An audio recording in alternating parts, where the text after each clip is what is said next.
Hoy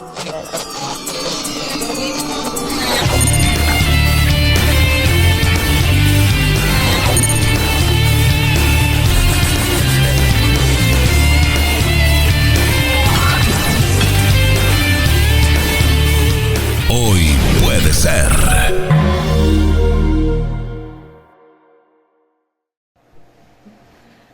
Bien, hoy tenemos el gusto de que nos acompañe a través de llamada telefónica Ernesto Pico. Él es jefe de redacción de Revista Anfibia, quienes recientemente han publicado una nota muy interesante acerca de la inteligencia artificial.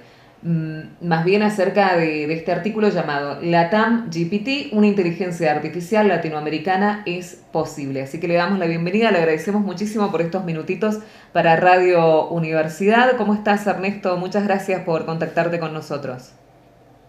¿Qué tal, Tamara? Buenos días, un gusto conversar con ustedes.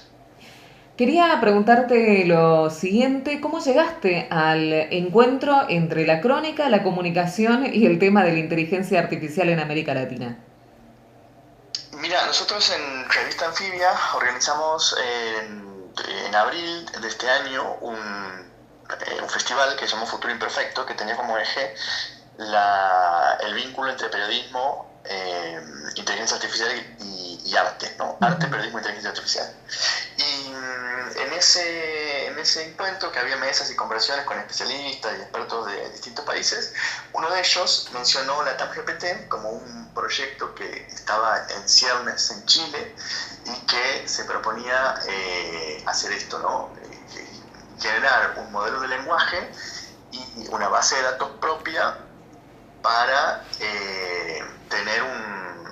para permitir una serie de aplicaciones con inteligencia artificial hechas desde Latinoamérica, ¿no? A diferencia de lo que son, suponte, las más comunes, con las que estamos más familiarizados, son los chatbots conversacionales como ChatGPT, como Gemini, DeepSeek, que tienen, casi toda la información, la base de datos con la que trabajan, es información que se produce en el norte.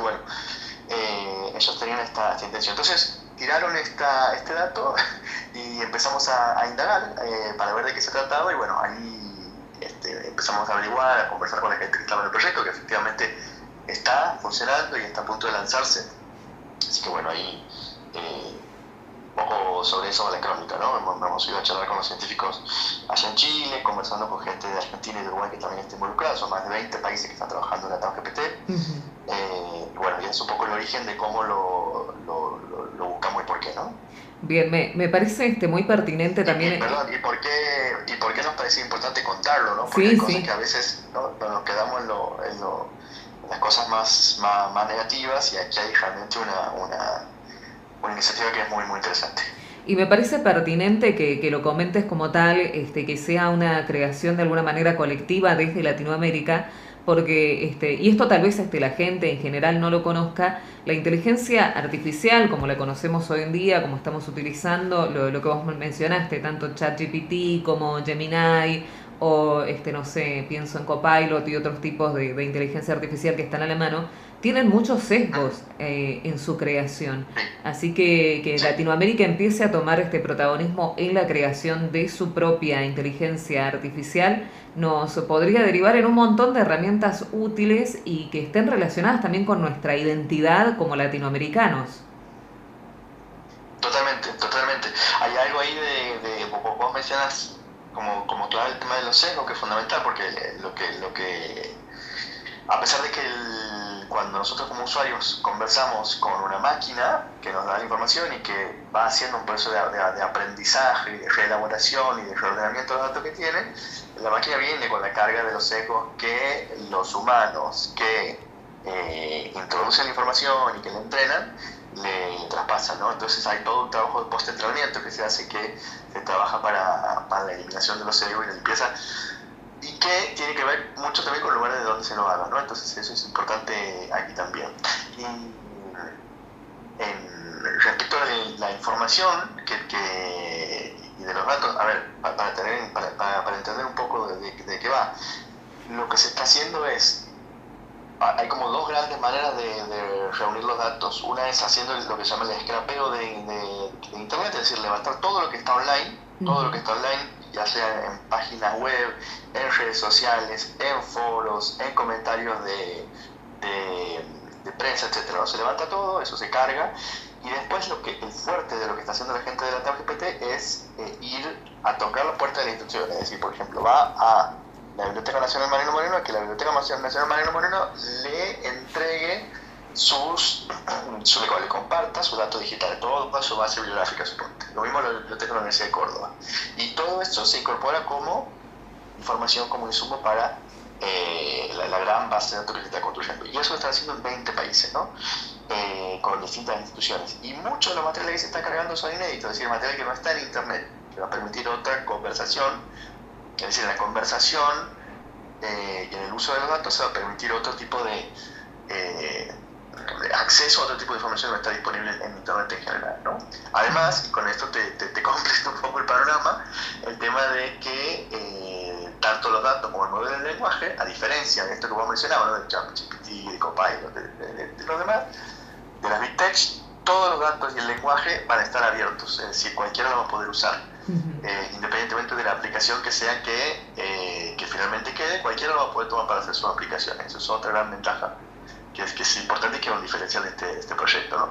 Sí, me parece muy importante lo que estás comentando, porque estamos hablando de un proyecto que involucra a 20 países, y quiero repetir eso, lo colectivo, que están implicadas de alguna manera también las universidades latinoamericanas y diferentes instituciones relacionadas con el conocimiento, a diferencia de las otras inteligencias artificiales que estuvimos mencionando, que son más bien iniciativas privadas que vienen del norte global.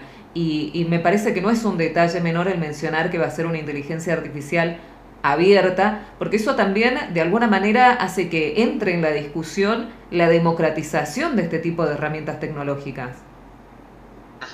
Sí, completamente. Y hay una cuestión fundamental que como bien vos la marcas, que es el apoyo que la TAM-GPT como proyecto que hace de la vinculación en Chile, porque Chile es el país que está liderando este proceso, entre el CENIA, que es un instituto privado, y el gobierno de Chile, las universidades chilenas, ¿no? Públicas y privadas. Hay una articulación ahí entre los sectores. El gobierno de Chile está poniendo mucho dinero y apoyando al proyecto con financiamiento para el desarrollo del proyecto, con financiamiento para la creación y la instalación de centros de procesamiento de datos, que esto es muy importante. Entonces hay una articulación entre lo público y lo privado que es clave ahí, ¿no? Y que es interesante para mirar.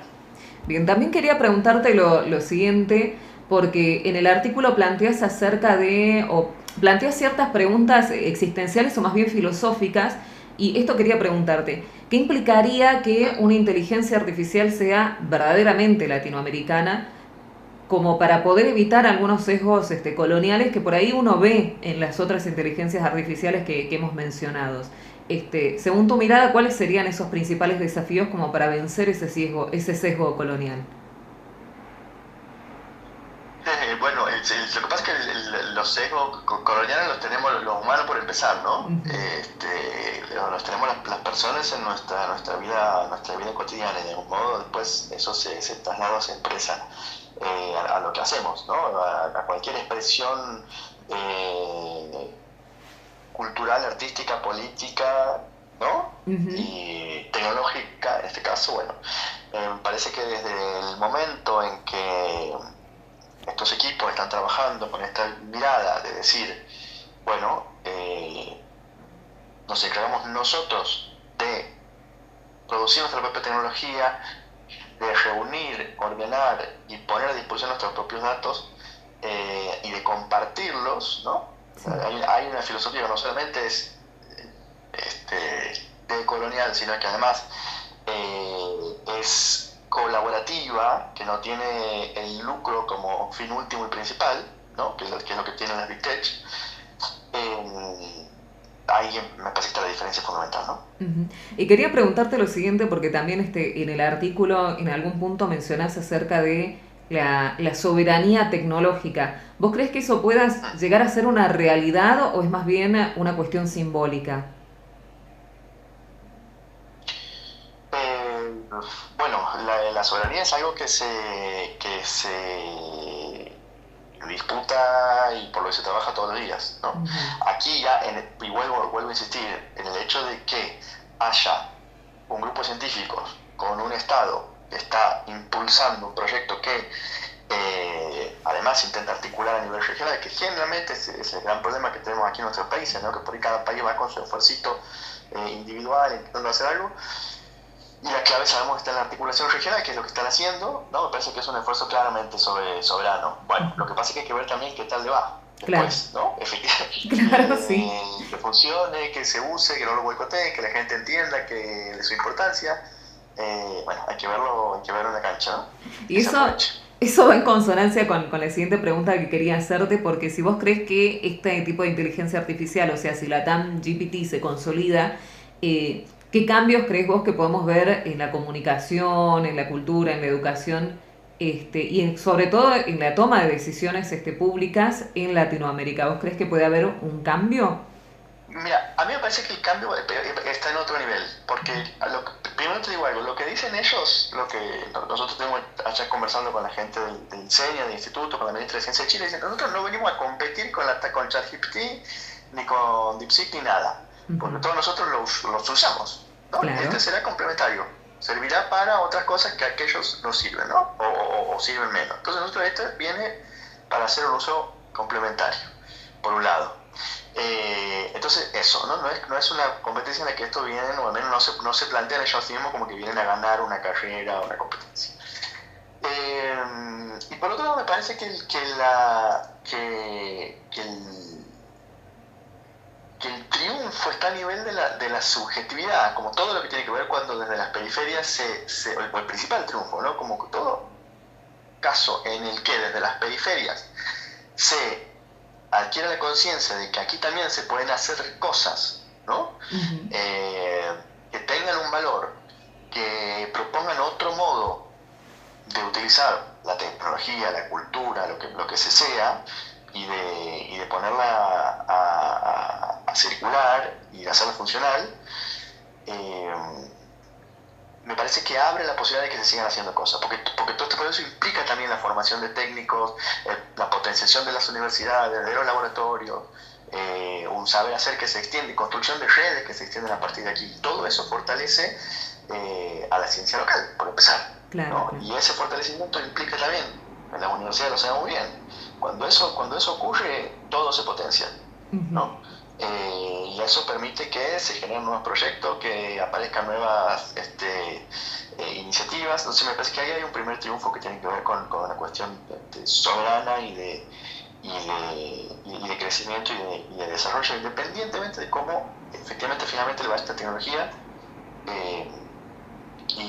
y circule, ¿no? Me parece que hay algo ahí en esa puesta en marcha de toda esa maquinaria humana, ¿no? De todas esas redes que se están construyendo, y de esa jerarquización del propio trabajo, de decir, bueno, nosotros también podemos, ¿no? Y además lo podemos hacer a nuestra manera. Bueno, Claro. y ahí van, ¿no? Entonces ahí me parece que es importante. Bien, por último, y ya para terminar, ¿qué consejo le darías a alguien que trabaja con inteligencia artificial, ya sea en el rubro de la comunicación, como nos toca a nosotros, en la cultura, y que quiere aportar a este tipo de inteligencia artificial más inclusiva, diversa y con estos rasgos o identidad regional, una identidad latinoamericana? ¿Qué consejo le darías? No me animaría a darle consejo a nadie sobre el tema porque yo no soy especialista en inteligencia artificial. Lo que sí te puedo decir como periodista que le interesa el tema y que estamos con muchos colegas tratando de ver cómo abordarlo mejor, es que hay mucho para contar y para tratar de entender. Es un mundo opaco en el que hay que tratar de rehumanizarlo, de entender las personas que trabajan ahí, de entender cuáles son los intereses, cómo se mueve el poder. Me parece que ahí está la clave para quien nos dedicamos al periodismo, de tratar de mirar esas cosas y de poder preguntas. Bien. Ernesto, quiero agradecerte muchísimo por estos minutos para Radio Universidad. La verdad ha sido un gusto poder conversar con vos sobre un tema tan importante como es saber que desde Latinoamérica se está empezando a gestar su propia inteligencia artificial. Gracias a vos, que estén muy bien, un gusto conversar. Bien, estuvimos allí entonces en contacto telefónico con Ernesto Pico, como lo habíamos mencionado, él es jefe de redacción de Revista Anfibia, quienes muy recientemente han publicado un artículo que realmente recomiendo, LATAM GPT, una inteligencia artificial latinoamericana es posible. Como les comentaba, está en Revista Anfibia. Ernesto Pico es además cronista, docente e investigador argentino, es doctor en comunicación e investigador de medios, autor de Crónicas del Litio y Soñar con las Islas, y por supuesto también es parte de la Universidad Nacional de Santiago del Estero, con quien estuvimos hablando acerca de este tema tan innovador.